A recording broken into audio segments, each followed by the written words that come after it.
differently. Dehydrated hair? Hyaluronic acid for your hair. New L-Vibe Hyaluron Pump by L'Oreal Paris. With hyaluronic acid to lock in moisture and hydrate for up to 72 hours. L-Vibe Hyaluron Pump from L'Oreal Paris. We're worth it. After you've been injured on the job. From the station that's on your side, News 12, first at 5, continues. A family speaking out after they lose their 16-year-old son. I only have one savant, so it's hard. It's been hard. Their story in less than 5 minutes. But first, a lot of wet weather is impacting us in several parts of our area this evening. Riley, where are showers popping up? I see. Heading our way in just about 2 minutes. All right, thank you, Riley. A holiday weekend turned into tragedy for the Small family after their only son, 16-year-old Savon Small, drowned at Points West Army Resort on Labor Day. Small was with his sister on a sandbar when it happened. Now his parents are sharing his story. Our Nick Veland joins us live in our newsroom. And Nick, walk us through your time with them today. Yeah, Meredith, his parents describe Savon as being humble and having a big heart. He was someone who never quit, and he would be there for anyone if they saw them being bullied. Ever since Labor Day, Savon's family has been taking it day by day remembering Savon. They've only been in Augusta for a year, but Savon's legacy and impact in a short time makes it feel as if he was here for his entire life. The slogan, Savon Strong, now plays a big role for the ARC football team. His parents say he will always be remembered for how he lived. I think his legacy is going to be, do what you want while you're here. Do what you want, make your dreams come true, because that's what he was trying to do. Yeah. Coming up all new on News 12 at 6 o'clock, we'll hear from Savon's mom, too, and hear how they both have been getting through these tough times, remembering Savon every step of the way. Thank you, Nick. Our hearts go out to the Small family as they navigate this loss, also his friends and his family and everyone at his school. Thanks for that. There is a new Bamberg County Detention Center captain tonight after the last one resigned over a racist comment. Moses Cheatham will direct operations and programs, supervise and train employees, and oversee the daily activities of inmates at the Bamberg County Detention Center. He's been in law enforcement for more than 40 years, and he says he's looking forward to working with the community. Nearly a month after he went missing, Lenny, the beloved bearded dragon, is back home with his owner.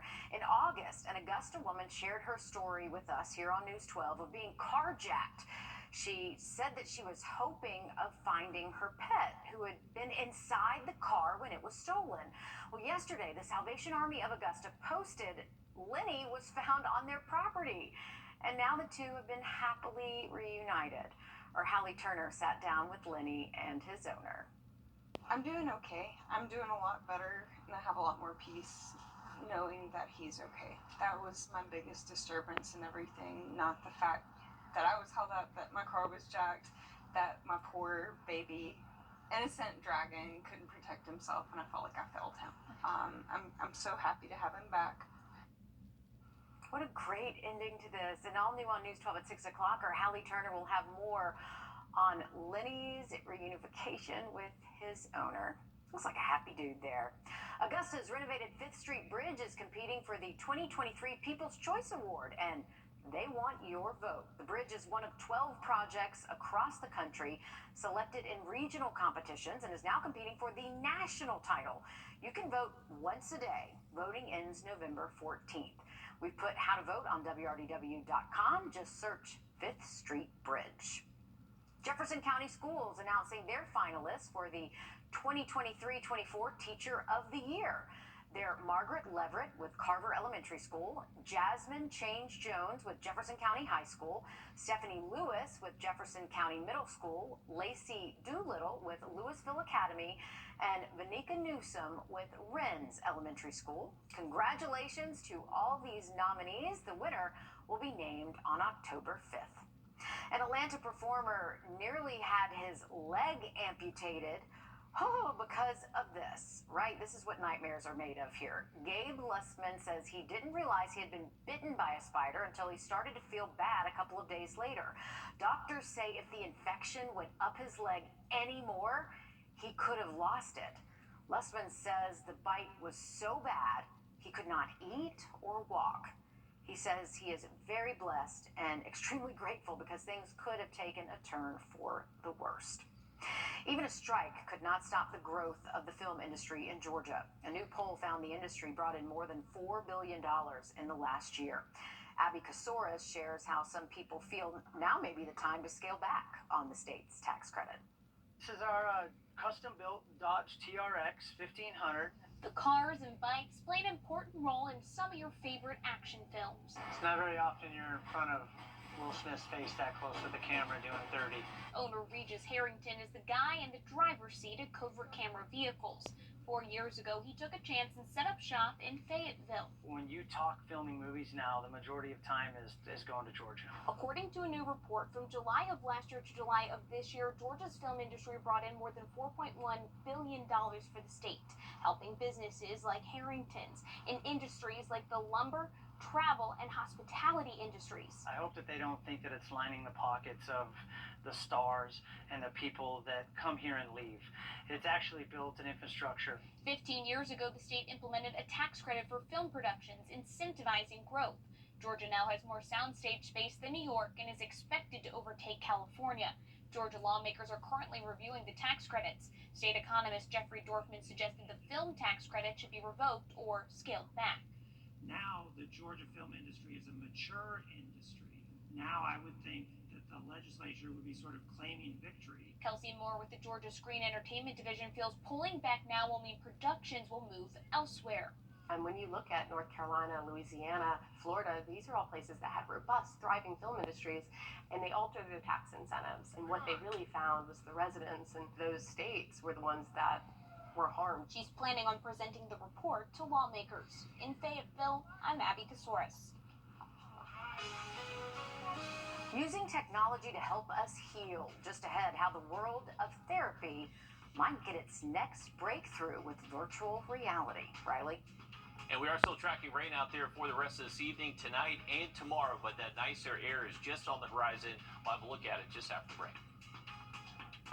Some businesses here on Washington Road say they like the new homeless initiative and that it's working. So then why isn't there any data being collected? All new on News 12 at 6 o'clock, we're checking in with the Richmond County Sheriff's Office and their continued effort to move this community towards downtown. Time and temp. Brought the plane Sunday, try to get them in relatively early. All right, thanks, Riley. When it comes to therapy, many of us think about the stereotypical laying down on a leather sofa in an office. But modern therapy can be quite involved and state-of-the-art. Joshua Skinner, you visited Kennesaw State University to show us the latest technology. When we think of video, we often think of flat images on a screen. But new immersive technology could soon change all of that, from how we watch football to how we study the universe. She lives in a room inside a Kennesaw State research building. Hello, my name is Ivy. Hello, Ivy. What are you? I am the Immersive Visualization Environment at Kennesaw State University. Thank you. Her creator is this man, Max North. I'm the pioneer of the virtual reality therapy. Max has spent years working to help people overcome phobias via virtual reality. But he often ran into a problem with headsets like this. And they would really feel nauseated, and we have to take them after 10 minutes, take it off. Well, what if you could create an environment around the patient? This was my solution. To do that, you'd need big, and IV is big. I am a curved display surface with 8 feet in height and 10 feet in diameter. Student Elliot Laraz has been working with IV since she was put together. As is often the case with science, the research quickly expanded to other government and professional fields. We can put anything here. Most of the uses that people give to this type of system is for training. Putting you in the action, but it's still used to help people, especially when coupled with a device that measures brain waves. Does this give me like, an X-Men power where I can control people's minds or something? It doesn't control your mind, but it does measure it. Doesn't look like you got a lot going on in there, does it? Helping researchers understand how people respond to various stimuli. So we can detect levels of stress and excitement or engagement with the content. And that makes IV quite popular, from amusement to therapy to places where you don't need roads. The limit is basically human imagination. The Department of Defense Army Research Office, as well as the National Security Agency, have granted money for this technology, so we'll see where it goes. Do you correct autocorrect more than it corrects you? You're not alone. I'm Jamie Tucker. Coming up, if you're always hitting backspace, I've got a smartphone app that can help.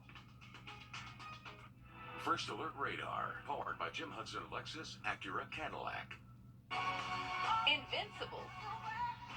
The tribute to the King of Pop is back by popular demand. This year, prepare to be blown away by the greatest hits and new songs that have never been heard. Invincible will surprise Michael Jackson fans with routines and selections by Jackson 5 that have never aired. Featuring choreography by longtime Michael Jackson dancer and multi-award-winning producer LaVelle Smith Jr. Witness it for the very first time. Invincible. Saturday, September 23rd.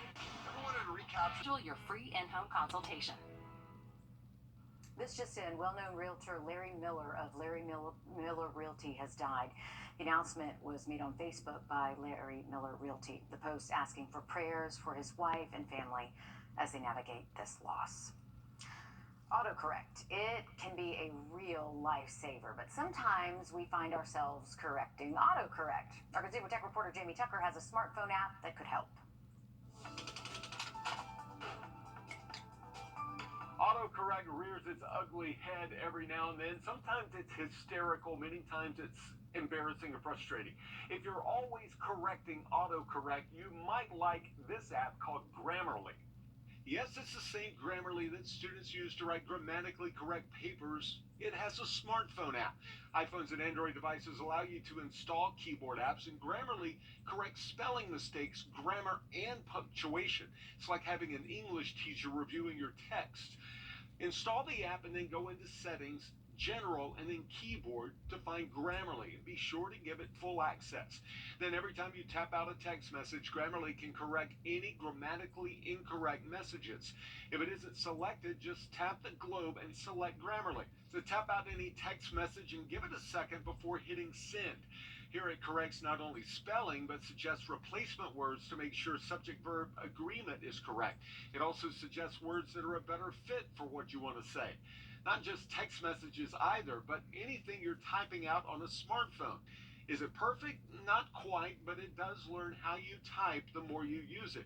If you're always hitting backspace to correct mistakes, well, Grammarly might save you some embarrassment. I'm Jamie Tucker, and Grammarly is the app of the day. For the 30th year in a row, the top-ranked Georgia Bulldogs and the South Carolina Gamecocks will go head-to-head on the gridiron. Sad Will's not here for this right now. News 12 Sports Director Dan Booth joins us now to help us get ready for the Border Bash, which cannot come soon enough. See, this is where I'd say go Dogs, Dan. You know what? You can never not say good dogs. It's never a bad time to not. Sorry, Will. But the rivalry between the Georgia Bulldogs and the South Carolina Gamecocks dates back to 1894. That's almost 130 years of a tradition that turns the two-state upside down every time these two teams hit the field. So far, it's been smooth sailing for the two-time defending national champs. This team looks as good as advertised, but their first big test of the year will be the Gamecocks, a fellow member of the SEC. Starting quarterback Carson Beck has been with the team for 3 years now, and even though this is his first time starting against the Gamecocks, he knows just how important this rivalry is to him, the universities, and the fans. I'm super excited, especially to be the first SEC game of the year. It's going to be a packed house. Hopefully the fans come and bring the energy. But it really should be exciting. I'm excited to have the opportunity to play against them. Kickoff is scheduled for 3:30 between the hedges in Athens. Now, with the future of SEC scheduling still up in the air, only time will tell how often these two teams will face off moving forward. Georgia and South Carolina are not scheduled to play each other next year. And don't even think about changing the channel, because the Under the Lights top 5 plays of the week are coming your way on News 12 at 6 o'clock. Our local teams had no problem lighting up the scoreboard in week 4, so it's going to be a lot of fun to dive into that countdown, and you still have until tomorrow at noon to vote for this week's Under the Lights game of the week. So far, the showdown between Thompson and Laney is in the lead. You can cast your vote by scanning the code on your screen now or by logging onto our website, wrdw.com. All right, thanks for that, Dan. Weather looks great Friday evening for those high school football games and also Border Bash at SRP Park. Now look at our 7-day forecast just after the break. Every day is a fight. What do we got? Looks like 64 yards to the pin. About 64 mile per hour winds. Dude, there's no wind. Hang my 64-degree wedge. What's it with you at 64? Are you 64? .com! Would you settle for 23 Sierra Denali 5.3-liter V8 light-duty models. See your local GMC dealer. All right, what do we got? Looks like 64 yards to the pin. About 64 mile per hour winds. Dude, there's no wind. Hang my 64-degree wedge. What's it with you at 64? Are you 64? .com! Would you they settled my case for $300,000. Call 762-ALL-NIGHT. Take a look at this. Tybee Island is taking a big step towards making its beaches inclusive for those with mobility issues. A nonprofit is partnering with the city to provide free, beach-accessible wheelchairs. Traditional wheelchairs do not work with beach sand because they get stuck. These have specialized large tires that work both in the sand and the water. So good for them to let everybody enjoy the beach. Absolutely. That's going to be really beneficial and just kind of opening up a new world to people that didn't necessarily have access to a beach, something we kind of take for granted. But Savannah Ambuck's definitely a great organization down there. I believe they're connected with the Shriners and a couple of other different organizations, but really cool stuff. And I'm happy to see that there on Tybee. Hey, a live look over downtown Augusta, the Augusta Canal. You can see some heavy rain in the distance there, so this has been impacting South Augusta. Now trying to cross over the Aiken side of things, so crossing over the river there. Temperatures have dropped about 15 degrees over the last hour now that rain has started at Bushfield. Winds picked up as well. You can see a good steady south wind at about 14 miles an hour. And temperatures right now in Bushfield, 69 degrees. Not too bad right now. Here's a look at it on our radar network. So that heavy rain stretches all the way down the river to the Burke County line from South Augusta and then over into Aiken County, into Ellington, Jackson, and Beach Island. You're likely seeing some good steady rainfall out there. Now, as we head into tomorrow, we are going to keep the chance for rain, so make sure you do have the umbrella close by again Thursday. Luckily, much nicer weather Friday and heading into the weekend. All right, sounds good. Thanks for that, Riley. That's it for News 12 Live at 5. News 12 at 6 o'clock coming up next. Don't go anywhere.